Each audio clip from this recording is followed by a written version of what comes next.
Hey guys, welcome back to Contest Prep University. I'm Joe Klemczewski with Adam Atkinson. We're going to talk about posing for first-time competitors. And again, man, this was part, Adam, of something I really liked as a new competitor, because this is all self-expression. You get to show who you are. I grew up in the era looking at people like Flex Wheeler and Lee Labrada. And so, you know, I was really drawn to people who added some style and flair to their posing. And really kind of like the artistry of free posing, the night routines. But you got to learn the basics. You know, you gotta just even learn how to position your body and flex the right things and how to stand during the symmetry round. So what's the advice you give your first-time competitors?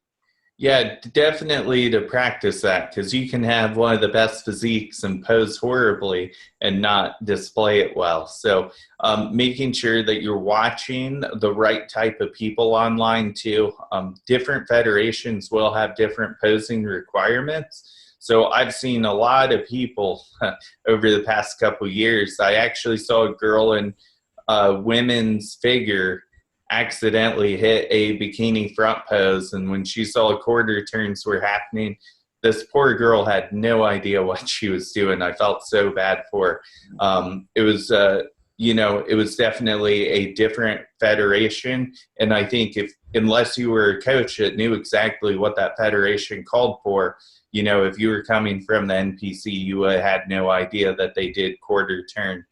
And they also did some you know, bodybuilding poses as well, and this person was not prepared for that.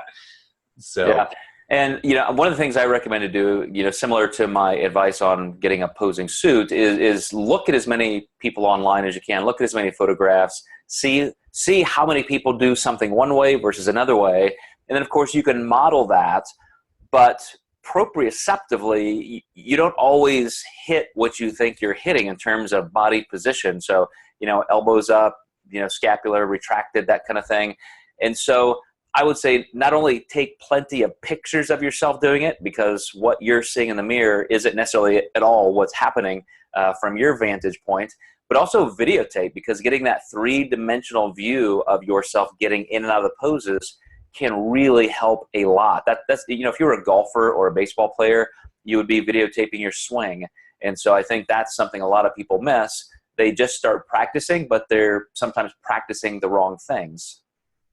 yeah, I think too, practicing without mirrors towards the end of a contest or near a contest is key, because you don't get to see yourself with mirrors out there when you're posing. And then just developing some mental cues. Like you said, scapular retraction is huge. And that's something I always tell my clients, is to try to unbind everything back there and get it opened up. Yeah, hip flexors, you know, your knees being too bowed or not too neutral. You know, these are the kind of things a lot of promoters and a lot of coaches have posing classes. And so, you know, if you're a new competitor, I would very early on try and find some way to get that kinesthetic coaching, where somebody's putting their hands on you and showing, you know, do this, do this, do this. Because like I said, if you start practicing the right things sooner, it's going to become much more fluid, much more natural. So Adam, do you help clients with posing? Like when they're sending you progress photos, are you saying, oh, hey, by the way, even though I'm looking at you for structure and condition, you know, you got to fix this? Yeah, I will usually kind of draw something, edit that photo and circle something I want them to fix. And a lot of my people use posing coaches because they're online clients, but I will help adjust that as they are sending check-ins and kind of prepare them for that. Some of my clients might not even be working with a posing coach, and I say, I want you to try your best now so we can see how much work we need to put into this before your big day. Absolutely, and I do the same thing. Sometimes I'll look at somebody, look at their physique, and I'll go get a picture from online of a certain competitor and say, look, because of your body shape, symmetry, I think you would look really good doing this pose this way. And a lot of that feedback is just great. But the last thing I want to cover is practice time, because this can be pretty tough on stage. So do you tell your clients to practice a certain amount per day? Yeah, I do tell clients to try practice in short sessions most of the time. So I'll tell them to do maybe 4 or 5 minute sessions a week of just posing. And the reason I do that is if they pose too long, they're very likely to let some bad habits come in as they get tired. And then I'll tell them to do 1 20-minute continuous a week usually.